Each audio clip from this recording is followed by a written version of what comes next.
បើសិនជាកូនសន្យាជាមួយនឹងមនុស្សប្រុសកូនមិនបាច់ខំយកចិត្តទុកដាក់ពីទេ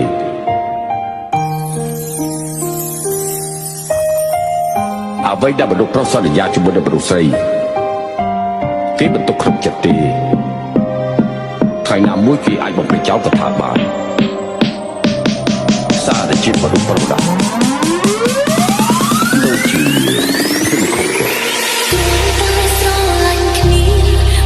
កំពីតាមមកបងបាយ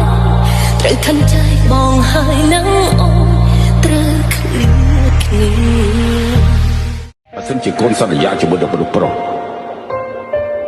កូនមិនបាច់ខំយកចិត្តទុកដាក់ពីទេ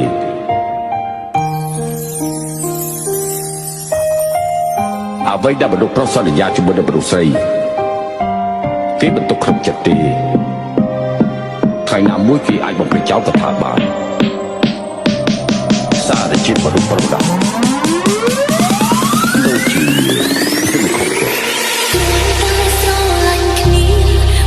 កំពីតាមមកបងបាយត្រូវខិនใจបងហើយនឹងអូនត្រូវគ្នា